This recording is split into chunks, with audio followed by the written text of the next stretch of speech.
Сокулдун центрине жакын жерден жер участок сатылат туугандар. Жакшы жери, жолдорунуке кенен асфальт, тротуарларына чейин бар. Природный газ бар экен туугандар. Кызыл китеп түзмө-түз элер менен байланышасыздар. Видеону жогото албайын десеңиздер, лайктан басып сактап алыңыздар. Сатылуучу участок Сокулукта жайгашкан. Сиздер бар үчүн Сокулдун центральный көчөсү, Фрунзе көчөсү жана ошондой эле Ленина көчөнүн кесилишинен туугандар. Шаардан келатканда оңго буруласыздар, бул жакты карай. Бир аз жүрсөңүздөр эле Ленина 63А даректе сатылуучу участогубуз жайгашкан. Центрине жакын жана айткандай бул Сокулдун центри болуп калат. Бул жерден жүргөн автобустагы, маршруткалар дагы бар туугандар. Мынакей туугандар, бул сатылуучу жер участоктун көчө тараптан көрүнүшү. Дарек Сокулук Ленина көчөсү 63А даректе жайгашкан. Жол мынакей асфальт, жанагы центральный көчөдөн бир аз эле түндүктү карай келсеңиздер, жолдун сол жагында мына ушул участокты көрө аласыздар. 2 кисиче Яндекске деле Ленин 63 деп Сокулук деп жазсаңыздар дагы алыстан отуруп деле жайгашкан жерин карап көрсөңүздөр болот. Короосуна киребиз.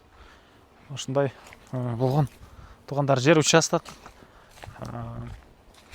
документи, кызыл китеби, керектүү документтер бар, ээсинин колунда, ээси менен түзмө-түз байланышып келип, бул участоктарда кенен өзүңүздөр кыдырып көрөсүздөр. Буюрса мына бул сетка менен түндүк чегара түз кетет.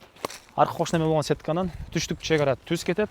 Батыш чегара болсо тетиги аяк жакта чоң дарак бактарды көрүп атасыздарбы, ошол жерге чейин туугандар. Мынакей туугандар, азыр бул жакта бир аз жер жемиштер эгилиптир. Караңыздар. Анан жана айткандай эң эле батыш чегара бул дарактарды көрдүңүздөрбү? Ошол жерге чейин фактически бир 10-12 соткадан деле көбүрөөктөй көрүнөт туугандар. Аны келгенде ээси менен биргеликтүү өзүңүздөр карап көрөсүздөр. Так, дагы эмне маалыматы? Баасы болсо $37,000 сурап атыптыр. Дагы реальный клиенттер бир аз содулашабыз, сүйлөшөбүз дейт туугандар. Ээсинин номери 0707 37 37 89 0707 37 37 89 туугандар. Лайктан басыңыздар, ушундай объект издеген дос туугандар менен видеону бөлүшүп кетиңиздер.